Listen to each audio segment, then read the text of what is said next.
Hey y'all, it's your friend D, and in today's video, we are back to working on the village. Several of you have been asking when I was going to get back to it, and I'm sorry I had to take a couple of weeks off and enjoy the summer myself. And it also gave me time to really think about what I wanted to do next. And I wanted to go back to the stores that I made in the very first video. And if you remember that video, I struggled with the paint job that I was wanting for this, and after some time, I just decided to go over it with some light gray, and I end up really liking it. This is the gray granite from from Walmart, and I really like the way it looks. So all of the storefronts will have this color. And I've also decided what several of the stores are going to be. And this store is going to be the music store, and Tanja has on her tool belt, so she is ready to get to work. So here's the side of the store, and I wanted to remind you guys how it opened. So it does fold out like this, and the floor folds down. So I did go ahead and finish off the windows. I just put some plastic in from extra packaging I had, and I used some 1/2 inch strips of foam board to frame the window and the door. I still have to put on the door knobs, but other than that, this is done. So with all of the stores, I have to keep in mind that I have only 5 inches in width to store everything. I do have a lot of vertical space, but can't have anything too wide. So I think I have an idea that will work. So for my floor, I'm going to put down some scrapbook paper, and I'm going to use this dark wood. I wanted a lighter wood, but my craft stores haven't been carrying a lot of the craft paper I used to get. So I don't know what's up with that, but I'm going to use this one, and I'll need a second piece. So I'll need about half of that. So I'm going to glue these down, and we'll be back. I have the floor in place, and I think this is going to work out really great. I do have a seam here, but once I start putting things into the store, I don't think that will be as noticeable. And I almost forgot to put my door handles on. So I'm going to use these little dowel rods that I have. I think these are the barbecue skewers from the Dollar Tree. And I just painted it with some silver metallic paint. And I didn't want anything that stuck out too far, because when I store this, I'm going to store them like this side by side. So by having this as the door handle, it doesn't stick out that far, and I don't have to worry about it being knocked off. So I'm going to glue one on the outside and one on the inside. So I have the door handle on, but as you can see, with everything closed up and the floor folded, you can see it through the window and the door. So I'm going to fix that when I make the desk. So the sales desk of my store is going to look like a boom box. But first, we're just going to put together the basic construction of the desk. So I have several of these paperboard strips, and I've cut them to 1/4 inch. I also have a larger piece of foam board that is cut to 11 by 15 inches. The desk portion of the store will have a small floor, so that piece is 5 inches by 4.5 inches. And I did go ahead and cut out a piece of paperboard to go with that, same dimensions, and it will fit on top. You don't have to do the paperboard. I just think I'll like the look of it once it's all said and done, but you can definitely do this with just the foam board. The top of my desk is 2.5 inches by 5 inches, and I have a paperboard piece that is cut to the same dimensions. The foam board for the front panel of the desk is 6.5 inches by 5, and the paperboard for that one is a little bit different. It is 6 3/4 by 5 1/4. So for the sides, I cut two pieces that are 6.5 inches by 2.5 inches. And I have two pieces of paperboard, and they are cut to 6 3/4 inch to 2 3/4 inch. To start, I'm going to put my two pieces for the floor together first. So I have the foam board piece and the paperboard piece, and I'm going to glue those together. So I have the two pieces for the floor glued together, and I'm going to do the same thing for the top two pieces. So I have the top two pieces glued together, and I'm going to set this aside for a second.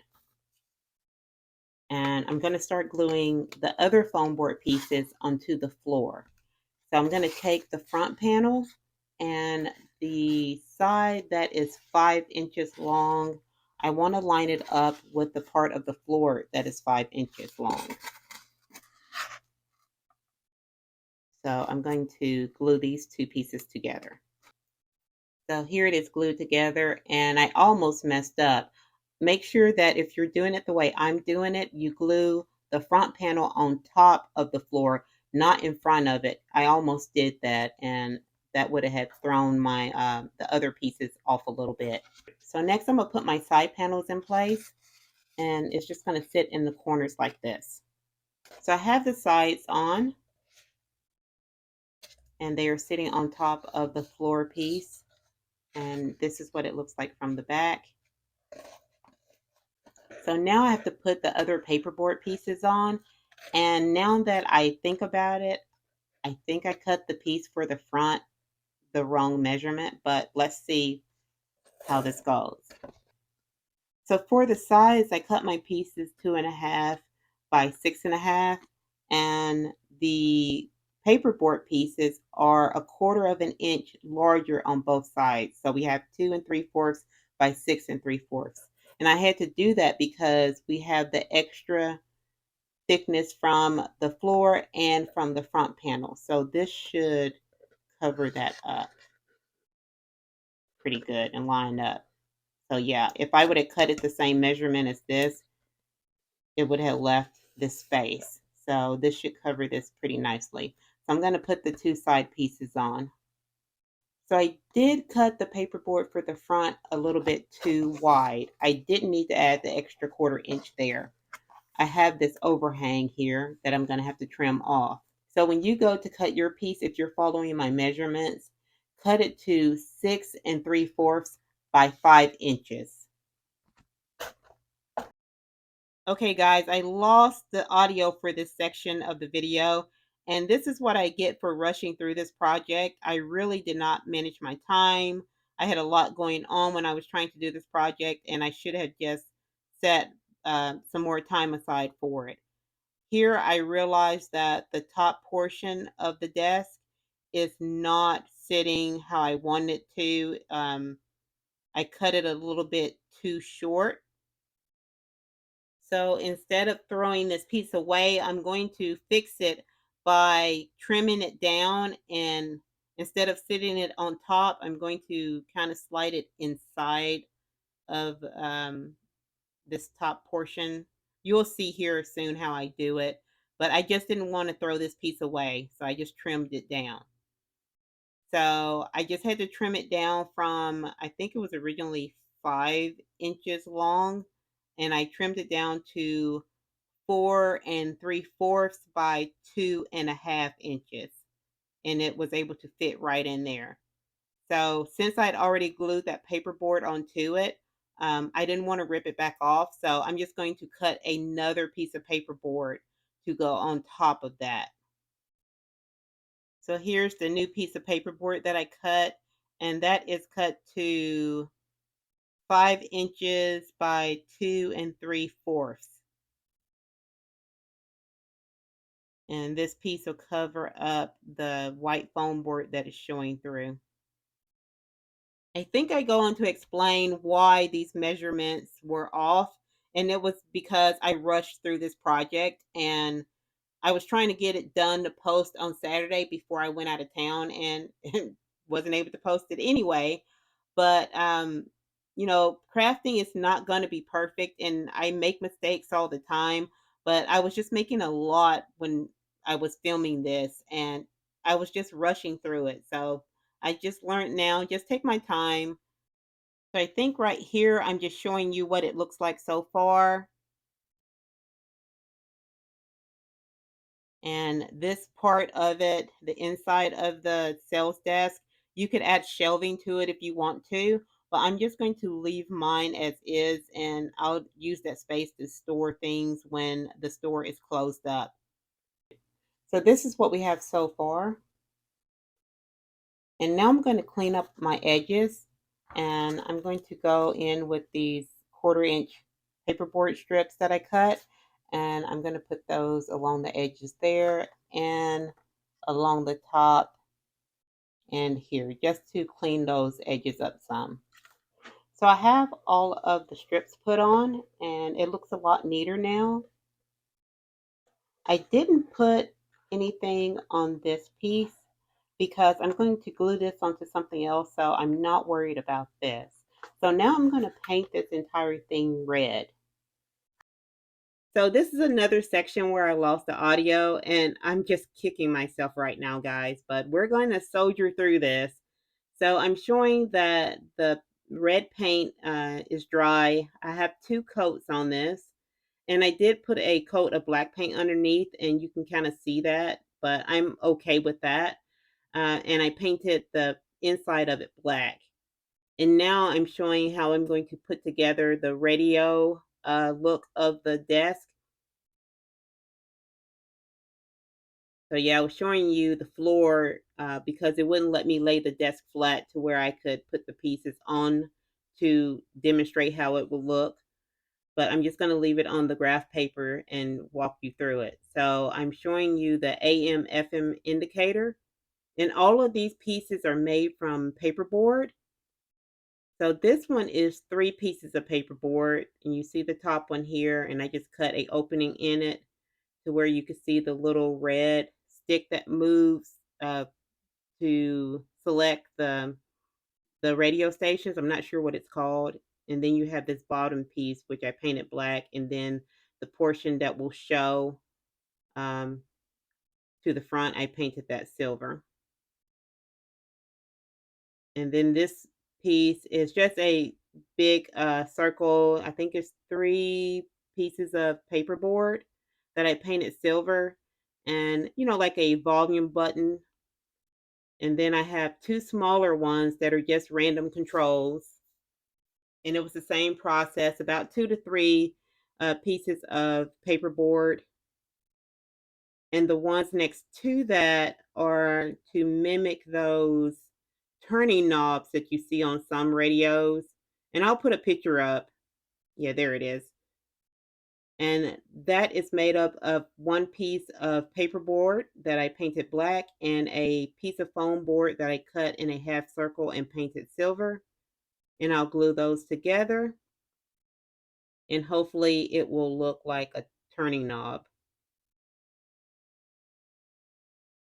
Next is the equalizer, and this is the part of the radio that you can change different aspects of the sound.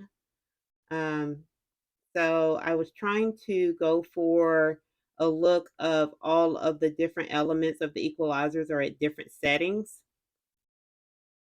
And the top portion of this is made of 2 pieces of paperboard that they have openings cut in them. And then the bottom portion is another piece of paperboard that's painted black with some blue paint to show the different levels that the equalizer is set to. And the little squares are just some random controls. They're just 2 pieces of paperboard that I cut into a square and painted. And these are my speakers. So I have a piece of paperboard painted black and another one painted silver. And the holes, I was trying to mimic the netting that is over speakers, but I'm not sure if I pulled it off. I think if I would have just left it silver, it would have still looked like a speaker. But I'm going to go with the holes and just leave it as is. And then we have the cassette deck, and this is made up of 3 pieces. So you have the top piece there, and this is all paperboard also. And you have 2 pieces that I punched holes in with my hole puncher. And I think I end up adding another piece to this. Yeah. So I put a black piece at the back of it. So when I glue it onto the desk, you won't see the red from the desk underneath. And you could just always paint that portion of the desk black, but I didn't want to do that. And then I have some more random squares down here to mimic the cassette deck controls. So here's the finished desk, and I definitely think if I would have taken my time, it would have came out a lot better. And plus, I think right now I'm just kind of upset with myself because of like you could have done so much better if you hadn't rushed this project, but it's okay. So now I'm showing you that I'm taking that larger piece of foam board that I showed you in the beginning, and this is going to be used like I did the podium for the church. The podium has a wall attached to it, and I'm going to do the same thing with the desk. So I'm taking some of the extra paperboard strips that I had, and these are a 1/4 inch, and I'm going to glue 5 of them onto the foam board. So I have the 5 glued down, and I cut a treble clef out of some paperboard, and I'm going to use some extra dowel rods I had laying around. They were already painted black. So yeah, I'm making a music staff, and I'm going to glue all this down. And now the back wall is done, and I'm going to use it to display some instruments, but I don't have a lot of room between this wall and the desk for the doll to fit. So I do have some instruments that I've made and that I've bought over to the side, but I'm thinking I'm going to use these stickers. So yeah, I think that's kind of what I'm explaining right there. And I have this one with some string instruments on it, but some of them are not sized right for the doll, so I'm not going to use these. I might use them somewhere else in the store. But the brass instruments on this one, a lot of those are a really good size, especially the trumpet and I think there's a cornet and I think a baritone on there also. So I think those are going to look good on the wall. I'll save the other ones, like the string instruments, for something later. And I'm going to keep the backing on these because I do want to be able to change those out and not ruin my wall. So I'll just put those on with some poster putty. And now I'm showing you these 2 violins that are out of a Dollar Tree fashion pack, and I got these last year, and I painted one just to see how it would take paint, and I left one just plain just to show you the difference. And they do come with a bow, but I painted some details on one, and I used some silver paint to paint the strings, and the tuning knobs I painted black, and the neck rest, I'm sorry, the chin rest I painted black, and I also painted some extra details for to give it some dimension there. And I think it looks pretty good. So I'll paint the other one later. But if you have these, they will take acrylic paint pretty good. And here I'm showing a clarinet that I made a few years ago, and this is made from a dowel rod and I think some beads, hot glue, and some wire. And I think the bell is made from paperboard, if I'm remembering correctly. Like I said, this was a couple of years ago when I made this, and I was very proud of this at the time. I had just started crafting, and I left a little bit of the wood exposed on the back to look like a reed. And I do play quite a few instruments. Clarinet is my major instrument. It's the one that was my focus in college. But because I was education major, we had to learn how to play pretty much all the instruments that you would play in a band. And I also made this flute a little bit after I made the clarinet. And I think the flute came out a lot better. I think after making the clarinet, I learned how to just do a neater job. And this is a dowel rod and a toothpick on the side, hot glue, beads, and wire. So here's the desk in the store, and I think that it's going to add a nice pop of color to this store because I don't plan on painting the walls in it, and I think it's a good size also for the store. And here I'm pointing out that I noticed that there's some black seeping through from when I was painting the front so many times. Here I'm talking about the wall, and I do like the way it looks with the music staff and the stickers on it. And by using those stickers, it didn't take away from the room behind the desk for the doll. So I don't have to worry about it making it a tighter fit for the doll than it already is. And now I'm showing that the back wall on the building is kind of a half wall because of the way the building closes up. But if I move the desk for pictures, I can cover that up easily. So I like that I can move the desk around anywhere. And here I'm showing the amount of space that is between the desk and the wall. And it is a tight fit, but as you can see, a Ken doll can fit back there. I'm not sure if a buff Ken could fit because I don't have one of those, but this made to move body can fit back there. So a Barbie shouldn't have any issue fitting. And you don't really need a stand for the doll with this because it's kind of wedged between the wall and the desk. So you don't have to worry about it falling over. And now I'm going to see if the store can still close up, and it can. So that fits in there pretty good. There is a little bit of a gap, more than was there to begin with, but it still stays closed, so I'm fine with that gap. And this is what it looks like from the front. And I still have to add lights to it. And I didn't want to put anything in front of the door because I wanted it to look like there was still space for the dolls to walk in when the store is closed up. And I'm going to use the desk when the store is closed. I'll put some instrument on top of the desk and use it kind of as a window display. So here I'm showing you that Tundra can fit in there, and she is holding the flute that I made a couple of years back. So I'm going to figure out where I'm going to place some of these other instruments that I have, and I do have some other things I want to build. So this video was definitely a learning experience in patience. And if you have any questions about anything in this video, leave it in the comments below. I will try my best to answer your questions. And if you like this video, please give it a thumbs up, subscribe, and turn on your notifications. And I'll see you next time, my friends. Bye-bye.